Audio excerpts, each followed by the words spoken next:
नमस्कार मुलांनो, मी सौ कोकाटे मॅडम. इयत्ता 6वीच्या बालभारती पाठ्यपुस्तकातील पाठ 7वा आपले परमवीर हा पाठ आज आपण अभ्यासणार आहोत. मुलांनो, पुरातन काळातील वीर पुरुषांच्या असामान्य पराक्रमांच्या कथा तुम्ही ऐकल्या असतील. पुरातन म्हणजेच प्राचीन काळातील, वीर म्हणजे शूरवीर, ज्यांनी पराक्रम केलेला आहे, शौर्य गाजवलेलं आहे, त्यांना आपण वीर पुरुष म्हणतो. तर त्यांच्या असामान्य अशा पराक्रमांच्या कथा ऐकल्या असतील. पण आपल्या सर्वांच्या सुरक्षिततेसाठी स्वतःच्या प्राणांची आहुती देणारे शूर सैनिक आजही आपल्या देशात आहेत. म्हणजेच जसं इतिहासामध्ये अनेक शूरवीरांनी, अनेक क्रांतिकारकांनी आपल्या प्राणांचं बलिदान केलं, देशासाठी प्राणत्याग केला, त्याचप्रमाणे जरी आज भारत देश स्वतंत्र झालेला आहे, तरीही आजही आपल्या सुरक्षिततेसाठी अनेक शूर सैनिक असे आहेत की ते आपल्या प्राणांचं बलिदान करत आहेत, प्राणांची आहुती देत आहेत.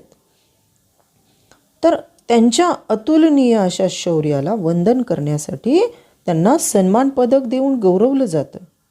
अतुलनीय म्हणजे कशाशी त्यांची तुलना होऊ शकणार नाही असं असामान्य धैर्य, अतुलनीय असं शौर्य त्यांचं आहे. त्याला वंदन करण्यासाठी त्यांना योग्य असं सन्मान पदक देऊन गौरवलं जातं. परमवीर चक्र हा भारताचा सर्वोच्च लष्करी सन्मान आहे. लष्करी म्हणजे सेनेतला. तर ज्या आपल्या भारत देशामध्ये सेना काम करत आहेत, जसं जमिनीवर, समुद्रात, आकाशात शत्रू समोर उभा ठाकलेला असताना केवळ अजोड असं धाडस, शौर्य दाखवणाऱ्या, आत्मसमर्पण करणाऱ्या वीरांना तो प्रदान केला जातो. म्हणजे ज्या ज्यावेळी समुद्रमार्गाने जर शत्रू आला, जमिनीवर शत्रूबरोबर जे काही युद्ध होतं किंवा शत्रूचा हल्ला होत असेल, त्यावेळी आकाशाच्या मार्गाने शत्रूने जर हल्ला केला, अशा वेळी केवळ अजोड असं धाडस, शौर्य दाखवणारे जे वीर आहेत, ज्यांनी अतुलनीय असं साहस करून आपल्या प्राणांचं बलिदान दिलेलं आहे, देशासाठी आपल्या प्राणांची आहुती दिलेली आहे, असे वीर सैनिक जे आहेत त्यांना हा परमवीर चक्र लष्करी सन्मान प्रदान केला जातो. आणि हा परमवीर चक्र अतिशय दुर्लभ असा सन्मान आहे. दुर्लभ म्हणजे मिळण्यास कठीण असा सन्मान आहे. आत्तापर्यंत फक्त 21 वेळाच हा सन्मान प्रदान करण्यात आला आहे. त्यातील 14 वीरांना तर तो मरणोत्तर देण्यात आला आहे. म्हणजेच परमवीर चक्र हा लष्करी सेनेतील अतिशय सर्वोच्च, अत्युच्च असा हा सन्मान आहे आणि तो 21 वेळा प्रदान करण्यात आलेला आहे. आणि जे 14 जण आहेत त्यांना मरणोत्तर म्हणजे मरणानंतर प्रदान करण्यात आलेला आहे.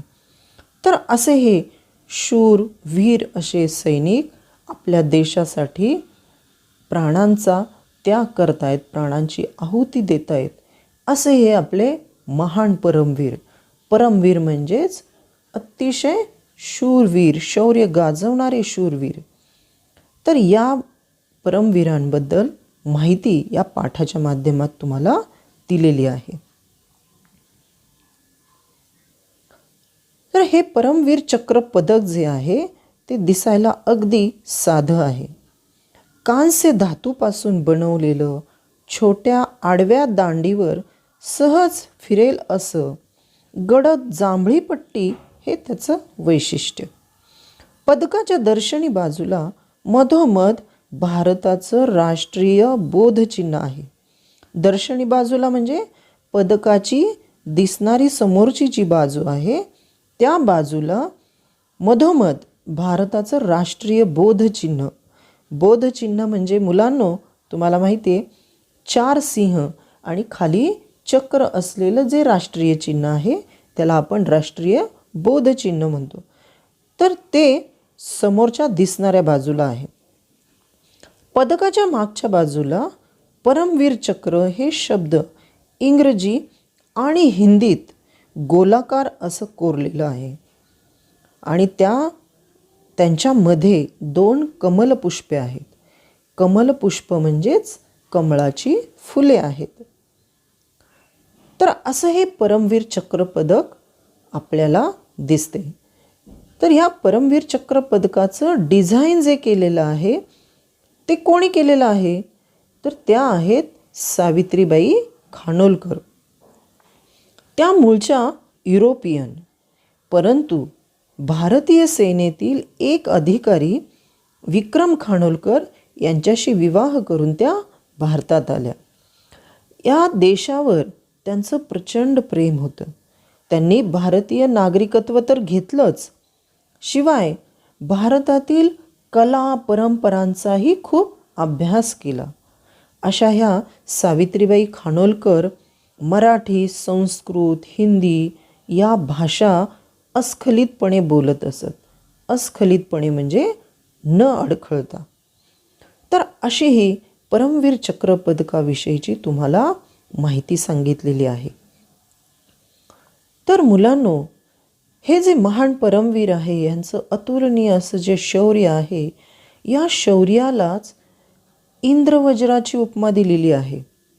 आता इंद्रवज्र हे काय आहे, तर प्राचीन काळी देवांचा राजा इंद्र जो आहे त्या इंद्राचं जे शस्त्र जे आहे त्याला इंद्रवज्र असं म्हटलं जातं. तर या इंद्रवज्राबद्दलची एक दंतकथा सांगितली जाते. इंद्रवज्र हे अतिशय अजोड अजिंक्य असं शस्त्र समजलं जातं. प्राचीन काळातील एक पौराणिक ऋषी जे आहेत, दधीची ऋषी, त्यांच्या परमोच्च त्यागामुळं हे शस्त्र अमोघ झालं आहे. अमोघ झालं आहे म्हणजेच अतिशय उत्कृष्ट असं धारदार असं हे शस्त्र बनलेलं आहे. तर त्याच्याबद्दल इंद्रवज्र कसं तयार झालं त्याविषयीची एक दंतकथा अशी सांगितली जाते की हजारो वर्षापूर्वी एका राक्षसानं जगातलं सगळं पाणी पळवून नेलं. निष्पाप माणसे पाण्या वाचून तडफडू आणि मरू लागली.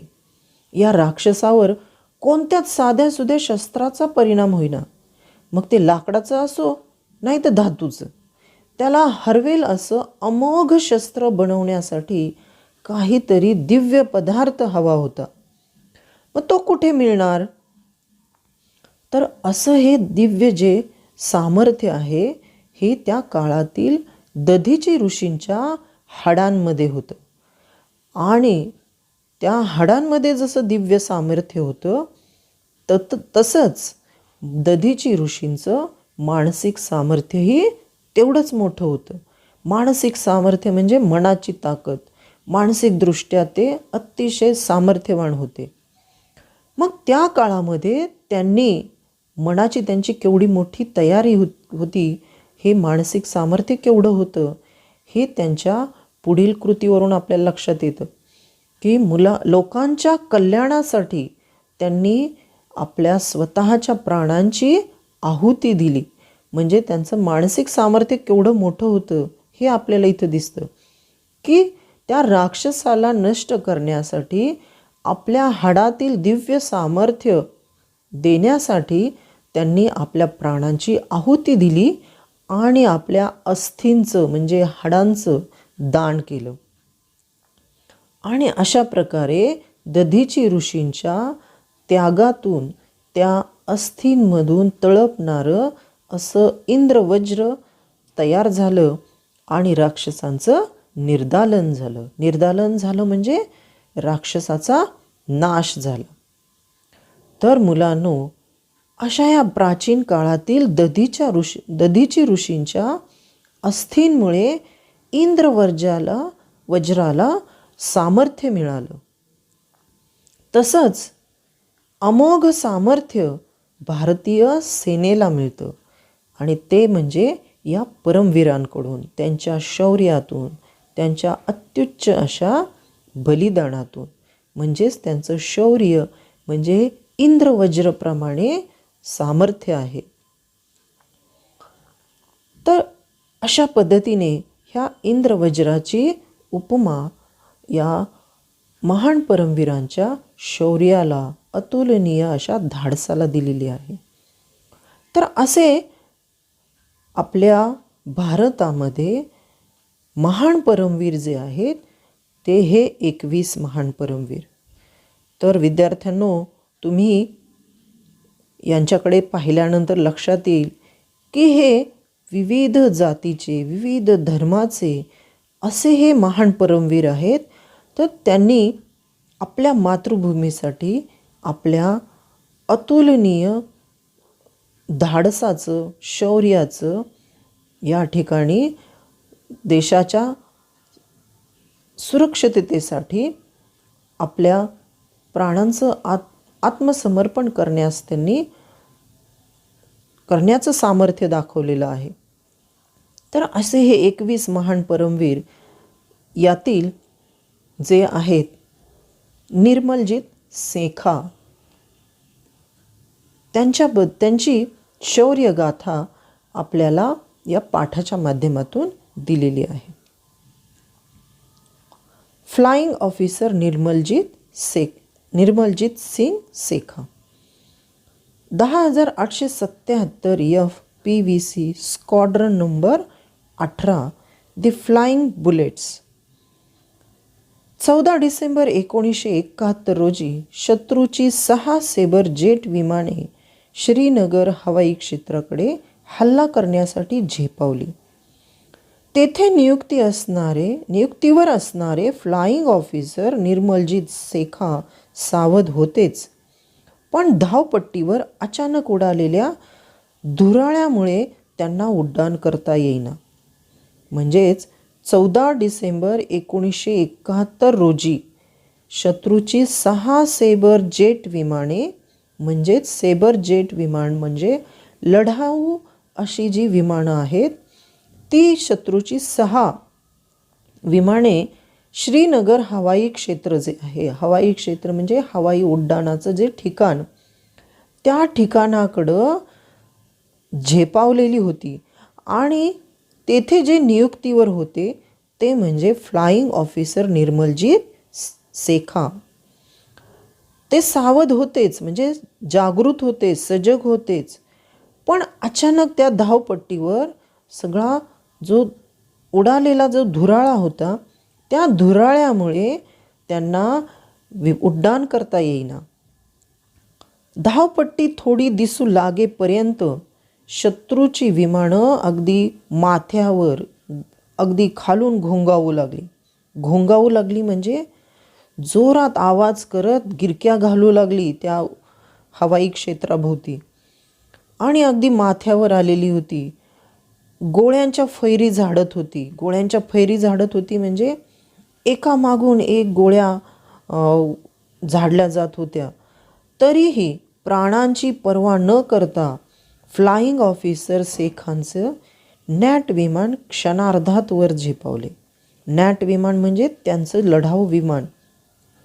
त्यांनी आपल्या प्राणांची पर्वा न करता क्षणार्धात अगदी आपलं विमान वर झेपावलं आणि त्यांनी हल्लेखोर सेबर जेट विमानांचा प्रतिकार जोमाने सुरू केला. प्रतिकार म्हणजे विरोध.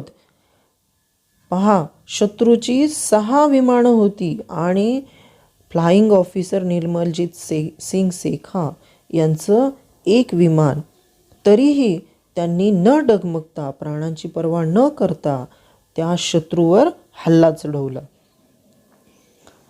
आणि पाहता पाहता 2 विमानांचा त्यांनी अचूक वेध घेतला. अचूक वेध म्हणजे अचूक नेम साधला आणि जमिनीपासून फार थोड्या उंचीवर शत्रूच्या अधिक शक्तिशाली विमानांनी वेढलेलं असताना निकराची लढाई त्यांनी चालूच ठेवली. निकराची म्हणजे अतिशय प्रखर, जिकिरीची ते लढाई त्यांनी चालू ठेवलेली आहे. शत्रुसंख्येनं जास्त होते, पण त्यांच्या या धाडसी हल्ल्याला पाठ दाखवून पळून गेले आणि श्रीनगर शहर हवाई क्षेत्र बचावलं. परंतु या भीषण युद्धात फ्लाइंग ऑफिसर शेखांचं विमानही कोसळलं आणि त्यांनी आपले प्राण गमावले. तर अशा प्रकारे मुलांनो, फ्लाइंग ऑफिसर निर्मलजीत सिंग शेखा मृत्यू प्रत्यक्ष समोर दिसत होता, मात्र त्याही परिस्थितीत कमालीचे उड्डाण कौशल्य वापरून प्रचंड निर्धाराने ते सामोरे गेले शत्रूला आणि कर्तव्य म्हणून नव्हे तर असामान्य धैर्याने ते लढले. परमवीर फ्लाइंग ऑफिसर निर्मलजीत सिंग शेखा यांना सलाम. तर अशा प्रकारे या महान परमवीरांनी जे काही आपल्या देशासाठी अतुलनीय शौर्य दाखवलेलं आहे, त्यापैकीच हा एक अनुभव तुम्हाला इथे सांगितलेला आहे. तर असे हे 21 महान परमवीर आहेत की त्यांनी आपल्या या देशासाठी, सर्वांच्या सुरक्षिततेसाठी आपले प्राण धोक्यात घातलेले आहेत, प्राणांची आहुती दिलेली आहे, आत्मसमर्पण केलेलं आहे, अतुलनीय शौर्य दाखवलेलं आहे. तर असे हे 21 परमवीर जे आहेत, महान असे परमवीर, त्या परमवीर चक्रधारकांची माहिती www.परमवीरचक्र.com या इंटरनेटवरील संकेतस्थळावर माहिती आपल्याला मिळते. तेव्हा मुलांनो, ती जरूर तुम्ही वाचा आणि हे परमवीर विविध जाती धर्माचे आहेत हे तुम्हाला दिसेल. आपल्या जखमा आणि प्राणांतिक वेदनांची पर्वा न बाळगता परमवीरांनी शत्रूशी 2 हात कसे केले, त्याच्या प्रेरक, स्फूर्तिदायक हकीकती जरूर मिळवा आणि वाचा. धन्यवाद.